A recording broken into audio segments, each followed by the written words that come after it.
Hey everybody, back in the backyard. Let's do a review of just leaves, just leaf structure and leaf arrangement a little bit. Okay, so I'm gonna go over some examples of things.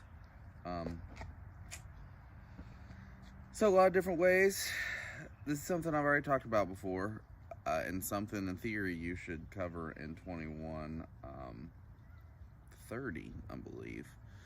But I want to review and go over some different examples. Okay, so different ways leaves can be arranged along the stem. They can be oppositely arranged. Oh, hello. Say hello, Dorito. Hi. They can be oppositely arranged, like we see in the Lamiaceae family. Mint family here, you see these two petioles arranged oppositely from one another, across from a node on the stem, and a lot of different trees. So, as I mentioned before, the best way for doing tree IDs is using leaf shape and leaf arrangement. Okay, so we're gonna look at. I think there's another oppositely arranged leaf around here. Let's see. Yeah, right here on this gardenia, which I believe I've showed before. We've also got that opposite leaf arrangement right there. And I believe I've got some whorled leaves somewhere, but I have to walk around and find them. Alternate. Oh, hold on. Let's see. Some more. This dogwood over here. Let me just break that off.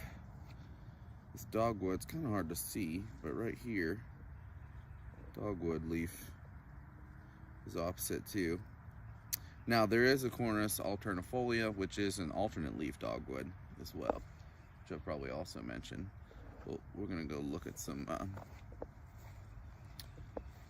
more leaf arrangements. Let's see, compound leaves. I'm gonna turn this around real quick. No, I can't reach this tree. It's a little tall. I would need to get a ladder probably. But here, this is an ash. This is an odd pinnate. You can see those, if you look closely up in there, you can see those petioles and all the little leaflets, and they're directly across from each other. There's a weird mutation or something on that leaf. That's an ash tree with some compound leaves. We've seen hickories with compound leaves before. Ash. Those are some of the most common around this area, compound leaves. So here we've got a Japanese maple with palmate venation, and the margins are what we call parted. I've got red maple around here as well. Red and sugar maple are the most common maples we see around here, so I'll find some Acer rubra here in a second. Alright, so here we have more of that palmate venation. We have that parted leaf margin. This is a red maple. Sometimes they have a red stem, though sometimes sugar maples also have a bit of a red stem, but sugar maples have these bottom parts of the lobes kind of sticking straight out. And it looks more like that quintessential leaf that you see on the Canadian flag. Red maple, sugar maple, most common maples around. And of course you'll see the Japanese in the garden. Now here we've got a heart-shaped leaf. This is a catalpa, southern catalpa. You probably won't see much of these. These are kind of open habit. You see these in open fields and so forth. I grew this bad boy from seed, which I'm super proud of. But only a few heart-shaped leaves around here. You'll see Eastern redbud. They also have, this is a good time to probably also mention margin. You can have smooth or serrated, doubly serrate margin, and so forth. Smooth margin, heart-shaped leaves, you'll see catalpa. You'll also see Eastern redbud. You'll also see this similar leaf but with serrations, kind of a giant heart shape. And those are going to be your mulberries, your Morus rubras, and your basswood. And except for those mulberries, if you break the stem off, they'll exude or kind of leach out a milky sap. So kind of a breakdown of the most common heart-shaped leaves you'll see around. Say hello. Okay, it's Dorito. I didn't name him, obviously. Here we go, sweet gum. Another parted leaf with that palmate venation, kind of like the maples. You just have to get a feel for the way these look. Usually they're more heavily serrated than maple leaves. Sometimes people will kind of, for ease of practice, group these into the lobed leaf category with the oaks, but technically these are parted margins. So sweet gum, usually you'll also find those little gum balls or sweet gum pods at the base of the tree, although this is just a baby, so we definitely don't have that here in the garden. Oh, another, hold on, I'm gonna walk down here, get you another one similar to this. All right, here we got tulip poplar, easily distinguishable leaf shape, lobed, very common canopy dominant in some of key plant communities, you know, like Acidic Cove Forest. Sometimes you'll find this as the canopy dominant, highly adaptable tree. Grows pretty huge. What else we got? What else can we say about this thing? Oh, tulip-shaped flowers, hence the name tulip poplar. And we'll see these in a lot of different plant communities. Y'all, no other leaf looks like this, by the way. Tulip poplar. Easily distinguishable. Hey! There's another one. Hello, cowboy. Hey! Guest appearances from cats for field botany. Okay, so here, these are the largest leafed trees in any temperate region in North America. So this is Magnolia macrophylla, or big leaf magnolia. Huge oval shape. Big keys for macrophylla is you'll see this kind of butt shape at the base of the leaf where it attaches to that petiole, or the blades attached to the petiole, the lamina, right? This giant portion of the leaf attached to the petiole down there. Umbrella magnolias are behind it. And you can see at the base there, they just have that V shape, and that's how you tell the difference between these two magnolias. You'll see these in basic mesic forests, the umbrella magnolias, and then big leaves you'll see very, very rarely, except for we happen to have a huge collection of them on campus. Some communities will have these, but very, very rare. Usually it's Fraser magnolia up in the mountains, although Frasers look very similar to this arrangement. Here's another magnolia right behind the other magnolias over here. This is Magnolia grandifolia, or southern magnolia. It's got these glaucous or shiny leaves, smooth entire margin. Probably the most common magnolia member you'll see around here in the South foreshore. Now, I did want to point out that, I mean, it's not always tree leaves that have these easily distinguishable leaf patterns and structures. So here we're looking at a columbine, garden columbine, but still. Here we're looking at a columbine, Aquilegia, and this is in the Ranunculaceae family. And one of the distinguishing characteristics of these herbaceous plants is that they have that palmate venation. We'll see that in Thalictrums, we'll see that in Delphiniums, all part of the Ranunculaceae. Alright, see, next we have some parallel venation, like in these irises, indicative of the monogots. Another garden plant you'll see with parallel venation really commonly, hostas. See that too. So what can we deduce? Monocots.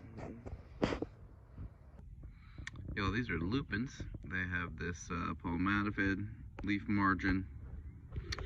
I guess it's palmate arrangement.